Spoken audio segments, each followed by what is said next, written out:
José Bergamín decía que la felicidad es un deber y no un mero gusto. De Bergamín muchas personas piensan que debió ser alguien importante, pero no todos saben por qué. Fue uno de los miembros más activos de la llamada generación del 27, que él siempre prefirió llamar generación de la República. También fue uno de los que estuvo en todos los momentos importantes de esta generación, por ejemplo, en el hecho fundacional del homenaje a Luis de Góngora organizado por el Ateneo de Sevilla en 1927. Fundó también y dirigió la gran revista de la vanguardia española, Cruz y Raya, fue editor de sus compañeros, por ejemplo, editó Poeta en Nueva York de Federico García Lorca, ya en el exilio. Durante la República estuvo siempre como uno de los grandes intelectuales españoles en su defensa, siempre a caballo entre su comunismo y su catolicismo. En la guerra civil va a ser designado por el gobierno de la República para recabar la ayuda de los grandes intelectuales europeos y mundiales en defensa del gobierno republicano. De hecho, va a ser el que va a encargar el cuadro del Guernica a Picasso. Y ya en el exilio va a estar exiliado en Francia, en México, en Uruguay y de nuevo en Francia, también en otros países sudamericanos. Pues ya en el exilio se va a convertir en el aglutinador de todos los exiliados en una revista que se va a llamar España Peregrina y a través de otros hechos. Tiene un momento de retorno a España en 1958. El régimen de Franco tenía unas fuertes presiones de todos sus nuevos aliados mundiales para que abriera las fronteras y diera un espacio de libertad y permite el retorno de los exiliados que no tuvieran delitos de sangre en su consideración.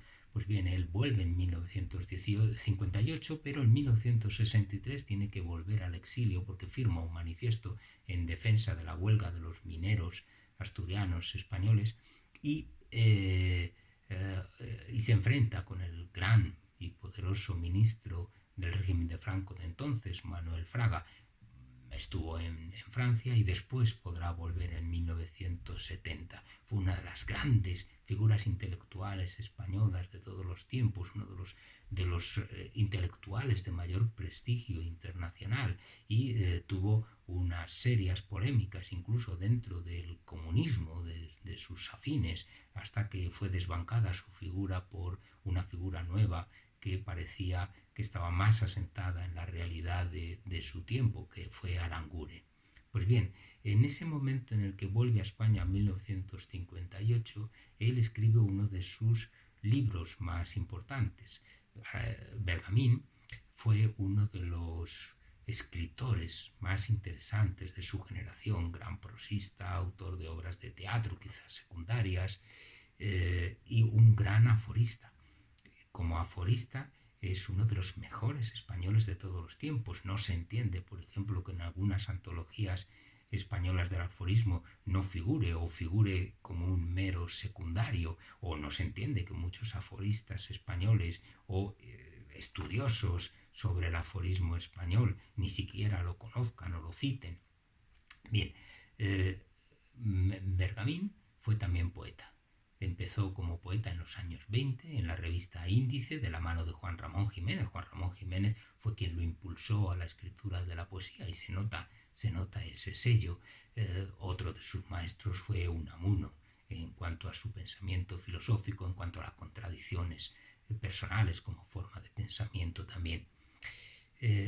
Como poeta tarda mucho en dar a conocer sus poemas. De hecho, él se considera casi un poeta tardío, un poeta fantasma. De hecho, le gustaba muchísimo eso de figurar casi al margen de la historia de la poesía española de su tiempo.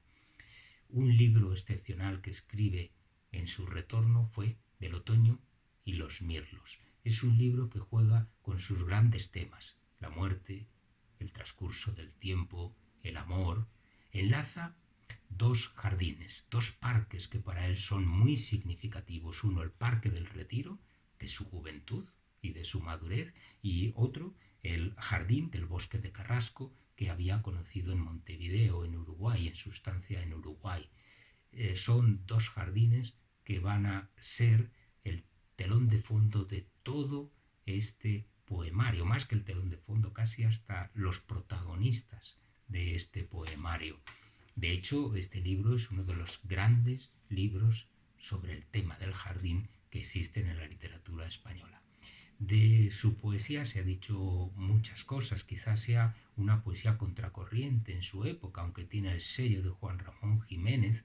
Es un poeta que busca el clasicismo, aunque sin demasiado agobio por la forma, y también hay una especie de conexión con el siglo XIX que resulta extraño entre sus miembros de generación vanguardista. Voy a leer del Otoño y los Mirlos, voy a leer un poema para que comprendamos esa importancia.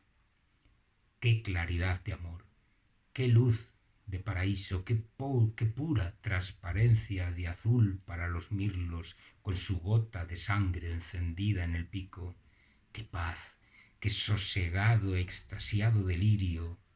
Cruzan los negros troncos celajes encendidos y en las ramas más altas temblores sutilísimos transparentan el aire de celeste vacío. Posa el tiempo su vuelo en lo más huidizo. Al poniente la tarde va cayendo en su abismo. Una sombra en el agua del estanque dormido aprisiona la muerte en su fondo. Un camino en el bosque abre al alma su silencio infinito.